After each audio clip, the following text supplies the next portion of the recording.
사람이 살면서 두려움이나 낙심 없이 산다는 것은 거의 불가능한 일일 것입니다.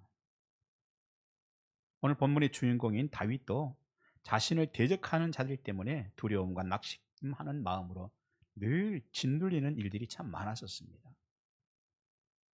그 대적들에 대해서 사무엘하 22장 18절, 나를 강한 원수와 미워하는 자에게서 건지셨으며 그들은 나보다 강했기 때문이로다 그랬습니다. 왜 다윗은 두려워합니까? 왜 낙심이 밀려옵니까? 나보다 강하기 때문이었습니다. 아무리 생각해도 자기가 극복한다는 것이 쉽지 않습니다. 길이 없어 보입니다. 그러니 그는 두려워할 수밖에 없었습니다. 그러면 구체적으로 다윗이 두려워했었던 자들은 어떤 사람들인가 하는 것이죠. 가장 먼저는 우리가 이스라엘의 초대 왕 사울을 꼽을 수 있을 것입니다. 그는 다윗을 반드시 제거하겠다는 결심이 확고했던 사람입니다. 그래서 다윗을 죽이기 위해서 계속해서 군대를 보냅니다. 다윗은 그 군대와 직면할 때마다 심장이 뛰고 아드레날린이 폭발합니다. 그리고 두려움이 짓눌렀습니다. 사울 왕은 분명히 다윗보다 강한 사람이었습니다. 그러니 다윗은 그 강한 사위 때문에, 사울 왕 때문에 두려워할 수밖에 없었다는 것이죠. 그런가 하면 다윗의 젊은 아들 압살롬도 역시 마찬가지였습니다. 이 압살롬이라고 하는 아들은요, 성향이 마치 사나운 수사자 같은 성향입니다. 배다른 이복 형을 끔찍하게 살해해버리는 성향이었습니다. 그런 압살롬이 다윗에게 반역을 일으켰습니다. 젊은 사람입니다. 거기에 비해 다윗은 노쇠해졌습니다. 분명한 것은 압살롬은 다윗보다 훨씬 더 강했더라는 것이죠. 그러니 다윗을 짓누르는 것이 두려움이었고 근심이었던 것입니다. 그런가 하면 다윗이 두려움 가운데 짓눌렸던 사람 골리앗을 우리는 또 꼽아 봐야 될 것 같습니다. 어느 날 골리앗이라고 하는 엄청난 적군이 군대를 이끌고 쳐들어왔습니다. 사무엘상 17장 22절 24절 보니까 이스라엘 모든 사람이 그 사람을 보고 심히 두려워하여 그 앞에서 도망하며 그랬습니다. 모두 도망을 갑니다. 왜입니까? 두려움거리에 지배당하는 것이 당연한 상황이었기 때문입니다. 모두 다 두려움에게 지배당하고 있습니다. 그런데 다윗은 사무엘상 17장 45절 보니까 너는 칼과 창과 단창으로 내게 나아오거니와 나는 만군의 여호와의 이름 곧 내가 모욕하는 이스라엘 군대 하나님의 이름으로 내게 나아가노라. 할렐루야. 할렐루야. 다윗도 물론 두려웠습니다. 하지만 두려움거리를 극복하면서 살려고 하는 그의 모습을 보게 되는 것이죠. 그것입니다. 두려움거리들이 자신보다 강할지라도 두려움거리들이 자기보다 훨씬 강할지라도 두려움의 대상과 낙심스러운 상황을 극복하며 살았던 사람입니다. 다른 말로 좀 정리해 보면 그렇습니다. 극복하기 위해 도전했다. 따라서 합시다. 극복하기 위하여 도전했다. 네. 극복하기 위해 도전했습니다. 그러면 하나님께서 역사하셨던 것이에요. 그랬습니다. 낙심스러운 상황에 있을 때, 두려운 적을 만났을 때 그 두려움거리를 치기 위해서 그는요, 적군의 담을 넘어가는 사람이었어요. 두려움에 빠져서 짓눌려서 사는 것이 아니라 그것을 극복하기 위해 담을 넘어갈 줄 아는 사람이었어요. 적을 치기 위해서, 두려움을 제거하기 위해서. 어떻게 그렇게 살 수가 있을까? 우리는 삶 속에서 어떻게 그렇게 살아갈 수가 있을까 하는 것이죠. 내 힘으로는 안 되기 때문에 여호와의 이름을 크게 부르면서, 내 힘으로는 안 되기 때문에 여호와의 이름을 크게 부르면서, 할렐루야, 문제를 해결하기 위해서 적들의 담을 넘었던 것입니다. 두려움거리가 있습니까? 도전하십시오. 극복하기 위해서 도전하십시오. 여러분 간절하게 바라고 꿈꾸고 소망하는 것 있습니까? 도전하십시오. 오늘은 도전에 대한 말씀입니다. 크게 두 가지입니다. 첫째는요, 삶에서 도전하시기 바랍니다. 삶 속에서 여러분 도전하는 삶이 되시기 바랍니다. 저는 제 인생 철학 가운데 하나가요, 그냥 있으면 아무 일도 일어나지 않는다는 거예요.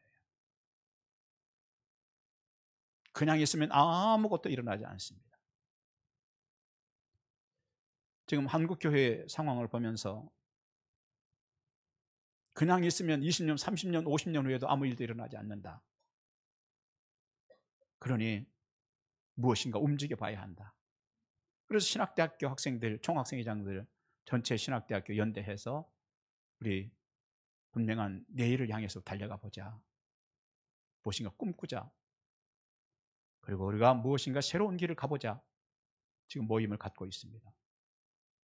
지난주 이제 앞으로 신학대학교 전체 연합 집회를 8월 17일 하려고 계획을 세웠습니다. 그 전에 각 총장님들 먼저 쭉 뵙고 있습니다. 지난주에 이제 칼빈 대학교 총장님 뵙고 계속해서 이제 총장님들 일정 잡고 좀 뵈려고 하고 있습니다. 지난주에 칼빈대 총장님 뵀습니다. 뵙고 이번에 집회하는 것은 단순하게 부흥을 위해서나 뭐 은혜 받기 위해서 하는 집회 아닙니다. 세 가지 아젠다를 가지고 우리가 집회를 하길 원합니다. 첫째는 정직 운동입니다.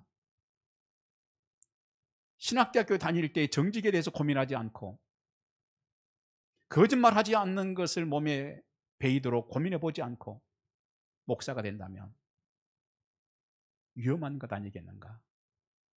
언제든지 상황 봐가지고 슬쩍슬쩍 거짓말할 수 있는 사람이 된다는 것. 그건 목사가 됐건 평신도가 됐건 장로가 됐건 권사가 됐건 그건 가짜다. 그러니 목사가 되기 이전에 신학대학교에 다닐 때부터 정직에 대해서 고민해보고 정직운동을 실천하자. 이것이 앞으로 한국교회가 회복해야 될 문제이다. 말도 아닌 이야기를 거짓말로 꾸며 대놓고서는 아무렇지도 않은 것처럼 삶을 살아간다는 죄악이다. 그건 타락한 것이다. 두 번째는 섬김에 대한 운동을 시작하겠습니다.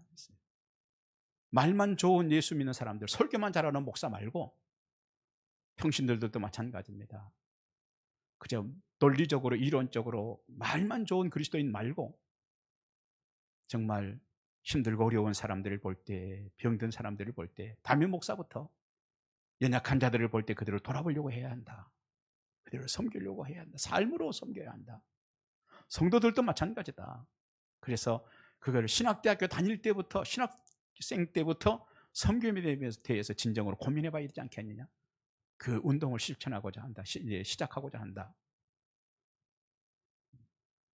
그리고 세 번째는 지금 각 교회들마다 전도사님들이 부족한 현상이 일어나고 있으니 각 신학대학교 안에서 학생들에게 우리 각자 각 교회 전도사로 사역하러 나가자 하는 캠페인을 우리가 시작하고 그 운동을 시작하려고 한다.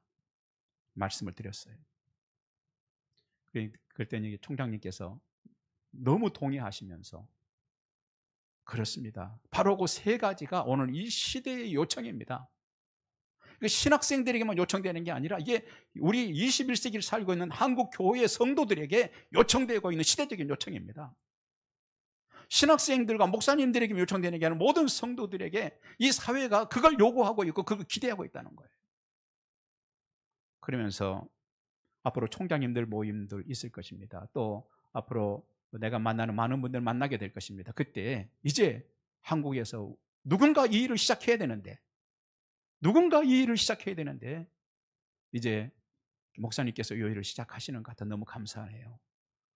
내가 총장님들 모임이나 다른 분들 모임이 있을 때 이런 운동이 시작되는 것 같다고 얘기를 하겠습니다. 굉장히 많이 격려를 하시고 우리 학교에 있는 총학 회장과 임원들 전체 많이 격려를 하겠습니다. 그런 말씀을 주셨어요. 여러분 한국 교회도 그렇습니다. 아무 일도 하지 않으면 아무런 일도 일어나지 않는 겁니다. 누군가 꿈꾸고 누군가 기도하고 누군가 움직여 봐야 되는 것입니다. 여러분 삶도 마찬가지입니다. 여러분 삶에서요, 어려움이 있습니까? 두려움거리가 있습니까? 간절한 기대하고 소망하는 게 있습니까? 움직이셔야 되는 것입니다. 무엇인가는 해야 합니다. 어렸을 때에도, 어려움이 왔을 때도, 그리고 갈망하는 것일 때에도 무엇인가 시도해야 하는 것입니다. 동국성신 주식회사 강창국 회장님에 대한 이야기입니다. 잘 나가던 중소기업 오너였습니다. 그런데 어느 날 재정을 담당하는 직원이 약속어음을 잔뜩 발행하고 빼돌린 돈을 가지고 잠적해 버렸습니다. 요즘에는 회사가 약속음 발행하는지 모르겠어요. 전에는 약속음을 많이 발행했죠. 그래가지고 빼돌린 돈을 잠적을 해버렸습니다. 부도 회사가 부도가 나게 됐습니다. 거래하던 은행을 찾아가 사정을 했습니다. 막아주십시오. 그랬더니 지점장님이 말합니다. 미안합니다. 나도 할 수 없습니다. 자신의 모든 재산은, 심지어 집안에 있는 그릇 하나까지 모두 은행으로 넘어가고 말았습니다. 이제 막 초등학교를 입학한 아들과 유치원에 다니는 딸이 생각이 났습니다.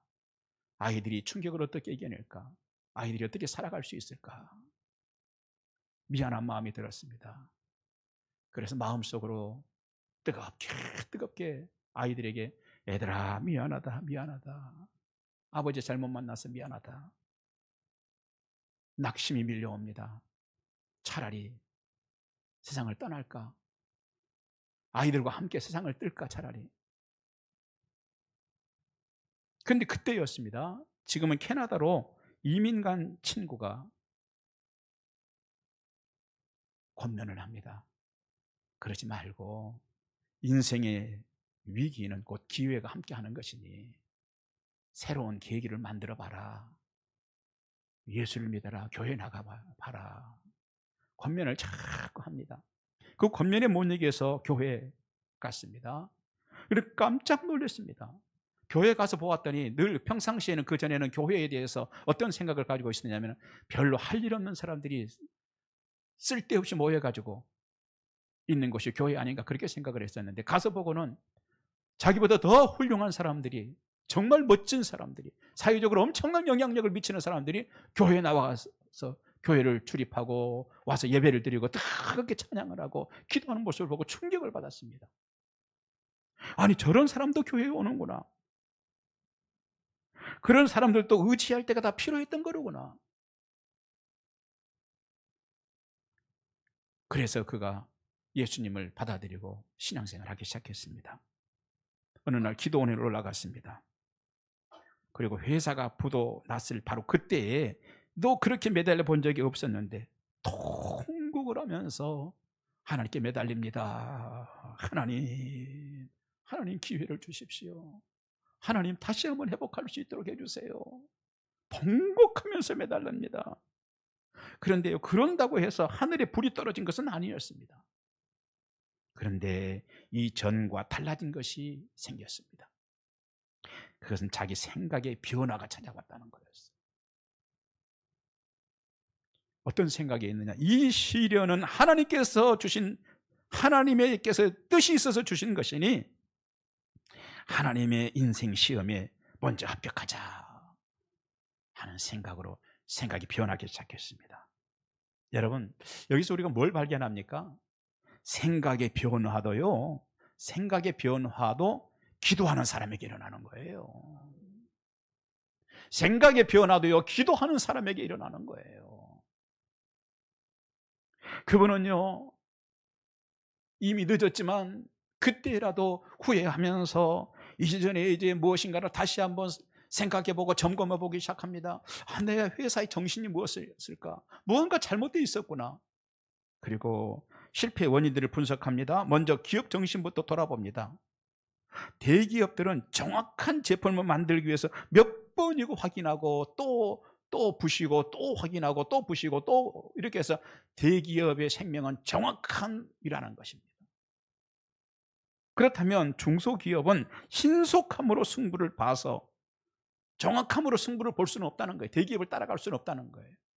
그렇다면 대기업보다 장점이 신속함이니 신속함으로 승부를 봐서 그들을 앞서야 한다는 생각을 하게 됐습니다. 그래서 앞으로 내가 회사를 다시 운영하게 된다면 사훈을 신속, 정확, 협동으로 정하고 새로운 기업을 주신다면 하나님이 주신 비전으로 세워서 명문장수하는 기업이 되도록 하겠습니다 하는 기도를 시작했습니다. 그러면서 돌아보니까 부도 난 것도 아주 빈손은 아니었던 것이에요. 부도가 난 것도 완전히 마이너스는 아니었던 것이에요. 그 속에도 건질 것이 있더랍니다.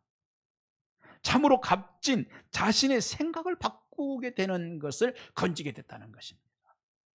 그러자 막막하던 재기의 길이 조금씩 열리기 시작합니다. 이전에 거래처가 마음속에 떠올랐습니다. 찾아가서 일거리 좀 주십시오 부탁을 했습니다. 그랬더니 그 사장님이 거래처에서 일거리를 터주기 시작했습니다. 공장이 다시 가동되기 시작했습니다. 그 후에 기도하면서 이전에 자신이 정했던 그 사훈과 정신을 적용하기 시작했습니다. 그러던 중 자신만의 부품이 개발이 됐습니다. 기업은 불듯이 일어나기 시작했습니다. 인천, 제주, 광주, 중국, 베트남, 멕시코, 폴란드 등의 공장을 세우고 탄탄한 중소기업으로 자리를 잡고 결국은 전국 기업인 회장까지 역임하게 되는 놀라운 일들이 일어나게 됐습니다. 이분이 이런 얘기를 합니다. 돌아보니 실패했을 때에 주저앉느냐 일어서느냐가 그 사람의 미래를 결정한다. 끝없이 성공만 하는 사람은 없다는 것입니다. 실패했을 때 주저앉을 것인가 일어날 것인가가 그 사람의 미래를 결정한다. 그런데 그 강창국 장로님은 신앙으로 그때 돌아섰고 목숨을 걸고 하나님께 엎드리는 것이 있었습니다. 여러분, 하나님께 무엇이든지 해야 하는 것입니다. 하나님께 무엇이든지 해봐야 되는 것입니다. 극작가이면서 평론가이고 1925년 노벨 문학상을 받은 조지 버나드 쇼라고 하는 사람이 있습니다. 이 사람이 자신이 세상을 떠날 날이 가까워질 때 유언을 남깁니다. 뭐라고 하느냐? 내 묘비에 우물쭈물하다가 내 이럴 줄 알았지 라고 기록해 달라고 유언을 남깁니다. 여러분, 예수 믿는 사람들이 묘비에 주로 어떤 내용들이 가나요? 죽도록 충성하라 그리하면 생명이 멸류관 내게 주리니, 또는 요한복음 3장 16절 하나님의 세상을 이처럼 사랑하사, 이런 말씀들 주로 묘비에 가죠. 그런데 이 버나드 쇼는요, 우물쭈물하다가 내 이럴 줄 알았지 라고 묘비에 적어달라는 것이었고, 그렇게 실제로 적었다고 그래요. 여러분, 어떤 일이 여러분의 인생에 일어나기를 원한다면, 여러분의 인생 가운데 어떤 일이 일어나기를 원한다면 적은 일이라도 도전해야 되는 겁니다. 우물쭈물거리다가 아무것도 하지 못하고 그냥 지나가 버려서는 안 된다는 것입니다. 여러분, 철이라고 하는 것은 아주 강하고 유익합니다. 그런데 아무리 좋은 철이라도요, 자꾸 사용해야 오래갑니다. 만일 사용하지 않고 창고에 넣어두면 사용해 보지도 못하고 얼마 가지도 않아서 녹이 나서 산산이 부서져 버리고 마는 것입니다. 인생도 마찬가지입니다. 낙심스러운 일을 만나거나 두려움거리가 있거나 꼭 이루고 싶은 소원이 있다면 무엇이라도 시도해야 되는 것입니다. 다윗은 두려움과 낙심거리가 있을 때 그 두렵게 하고 낙심하도록 하는 적들이 사는 담을 넘는 도전정신으로 살았습니다. 그랬더니 하나님께서 두 가지 은혜를 주시더라는 거예요. 첫째 은혜가 뭐냐? 사무엘하 22장 31절과 36절에서 두 번씩 계속 강조하는 게 있어요. 방패를 주시더라는 거예요. 무슨 뜻입니까? 하나님은요, 두려움거리를 극복하기 위해서 도전하는 자들에게 인생 방패가 되어주신다는 거예요. 이거는 제 이야기가 아닙니다. 성경 말씀입니다. 이것이요, 제 이야기가 아닙니다. 다윗이라고 하는 믿음의 용사의 삶의 기준이었습니다. 그랬더니 자꾸 막아집니다. 사울왕도 막아지고, 골리앗도 막아지고, 압살롬도 막아지고, 블레셋도 막아지고. 그리고 보니 인생에서의 방패는 하나님이었습니다. 따라서 합시다. 인생에서의 방패는 하나님입니다. 여러분 믿습니까? 오늘 그거 가지고 일어서시기 바랍니다. 그거 가지고 일어서시기 바랍니다. 그렇습니다. 그의 마음속에 방패 되시는 하나님을 간직했습니다. 그랬더니 그의 인생 가운데서 하나님이 그의 방패가 되어주시더라는 거예요. 먼저 마음속에 무엇을 갖고 사느냐가 중요합니다. 그러면 그게 밖으로 우리 인생에서 드러나게 될 것입니다. 하나님을 여러분의 인생 방패로 삼으십시오. 그러면 여러분의 인생도 하나님께서 인생에서 방패가 되어주실 줄 믿습니다. 그때 어떤 일이 일어납니까? 하나님이 내 인생의 방패가 되어주시면 어떤 일이 일어납니까? 내 방식은 다 바닥났는데, 동서남북이 다 막혔는데, 하나님께 제 5의 방향, 하늘의 문을 여시고 은혜를 주시고, 내 방식이 다 끝났는데 하나님이 하나님의 방식으로 우리의 삶을 열어가시는 것입니다.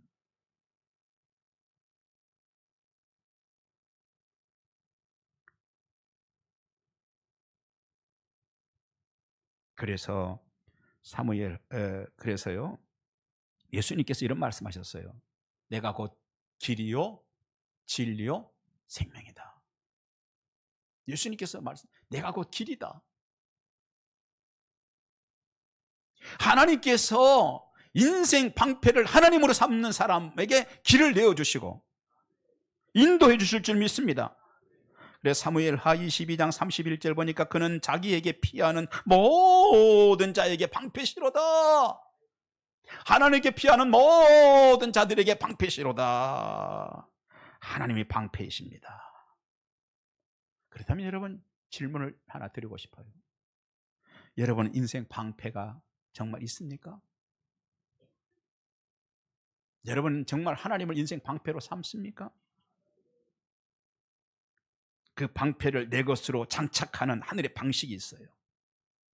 그 방패를 여러분의 인생 방패로 삼는 하나의 방식이 있습니다. 그것은 말씀이에요. 말씀입니다. 순종입니다. 기도입니다, 여러분. 기도하면 하나님께서 방패가 되어주시고 막아주실 줄 믿습니다. 하나님의 말씀을 확 붙들면 하나님께서 방패가 되어주실 줄 믿습니다. 순종하면 하나님이 역사하실 줄 믿습니다. 하나님께서 다윗에게 주신 두 가지 축복이라고 그랬어요. 하나는 인생의 방패가 되어주신다. 두 번째는요, 사무엘하 22장 35절 보니까 내 손을 가르쳐 싸우게 하시니 내 팔이 놋 활을 당기도다. 이게 무슨 얘기일까요? 방패로 막아주실 뿐 아닙니다. 공격에 힘을 주신다는 것입니다. 진취적인 계획을 수립하도록 은혜를 주신다는 얘기예요. 진취적인 계획을 세울 수 있도록 은혜를 주시는 거예요. 여러분, 믿음으로, 그렇게 되면요, 믿음으로 주님을 부르면서 나아갈 수 있는 거예요. 하나님, 내 일 좀 해주세요. 나는 하나님 일할게요. 따라서 합시다. 하나님, 내 일 좀 해주세요. 나는 하나님 일할게요. 하나님 내 일 좀 해주세요 할 때는 조금 세게 나오는 것 같은데, 나 하나님 일할게요, 여기는 약간 좀 죽는 것 같아요. 여러분, 하나님 자꾸 속지 않아요. 속지 않아요. 하나님 내 일 해주세요. 나 하나님 일할게요. 그리고 첫 발을 내딛고 출발하시기 바랍니다. 그러면 하나님이 사람을 연결해 주실 것입니다. 우연을 가장한 또 놀라운 기회를 주실 것입니다, 여러분. 큰 두 번째입니다. 하나는 삶에서 도전하라 하는 것이고, 두 번째는 신앙의 성장과 신앙의 성숙을 위해서 도전하라 하는 거예요. 뭘 위해서 도전해요? 신앙 성장을 위해서 도전하십시오. 신앙 성숙을 위해서 도전하십시오. 하나님이 정말로 계신다면, 아니 내가 대충 설정한 하나님 말고 정말 하나님이 계신다면 여러분에게 무엇을 원하시겠습니까? 자녀인 여러분의 신앙 성장을 원하시고 성숙을 원하실 줄 믿습니다. 마태복음 13장 31절 32절 보니까 또 비유를 들어 이르시되 천국은 마치 사람이 자기 밭에 갖다 심은 겨자씨 하늘 같으니 이는 모든 씨보다 작은 것이로되 자란 후에는 풀보다 커서 나무가 되며 공중의 새들이 와서 그 가지에 깃들이느니라. 핵심이 뭡니까? 핵심이 뭡니까? 성장입니다. 성장. 이어서 또 말씀하십니다. 34절 보니까 또 비유로 말씀하시되 천국은 마치 여자가 가루 서말 속에 갖다 넣어 전부 부풀게 한 누룩과 같으니라. 핵심이 뭡니까? 성장이고요, 성숙이에요. 정말로 하나님이 계신다면, 아니 내가 설정한 하나님 말고 정말로 성경이 말하는 이대로 하나님이 계신다면 그 자녀들이 여러분들에게 바라시는 것이 무엇이겠습니까? 이것이에요. 오늘 우리는요, 큰 일을 당하거나 자신이 실망할 만한 일들을 만나거나 자신의 바램과 기대가 무너졌을 때 그 신앙이 딱 드러나는 겁니다, 여러분. 딱 드러나는 거예요. 교회 안에서는 잘 드러나지 않습니다. 나하고 비슷한 사람 만나야 딱 드러나는 거예요. 그렇다면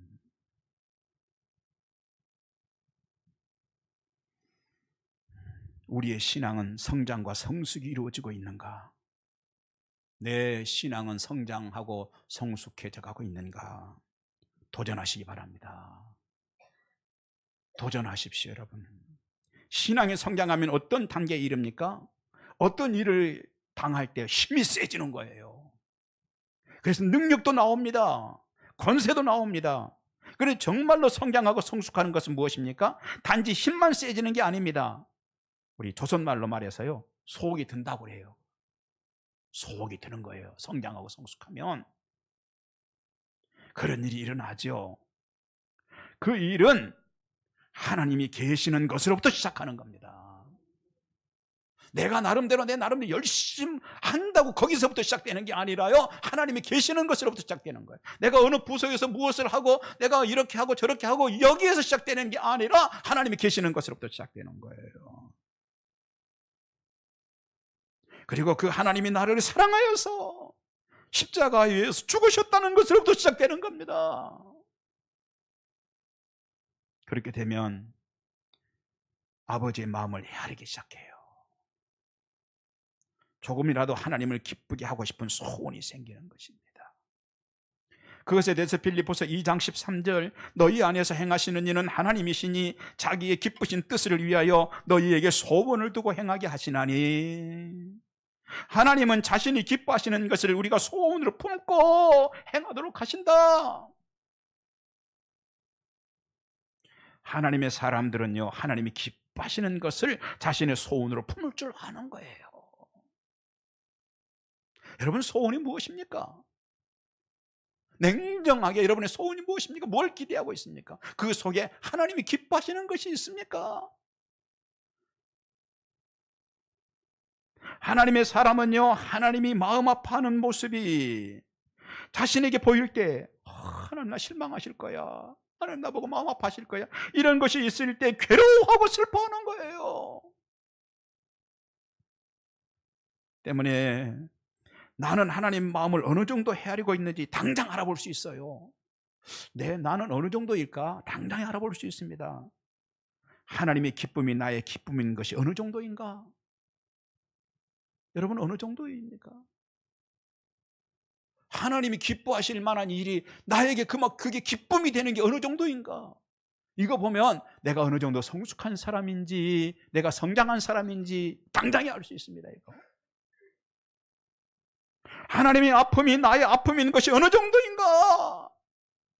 하나님이 마음 아파하실 일이 내가 보면은 괴로워지고 마음 아파지는 게 어느 정도인지, 이걸 보면 여러분 스스로 여러분의 신앙 성장이 어느 정도 됐는지 직분으로 아는 게 아니라요, 직책으로 아는 게 아니라 그것으로 알 수 있는 겁니다.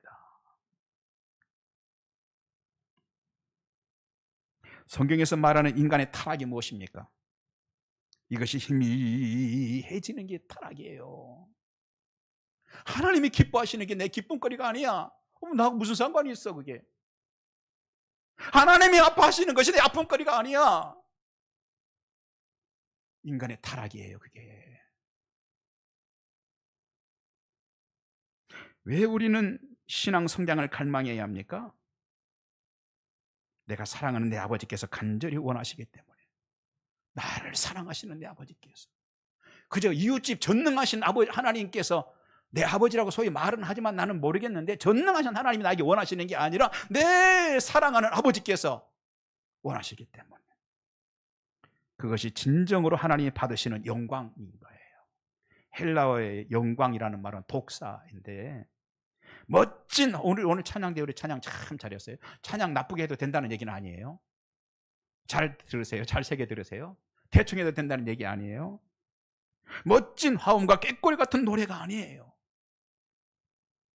주변 사람들이 야 진짜 예수 믿는 사람을 내가 보내?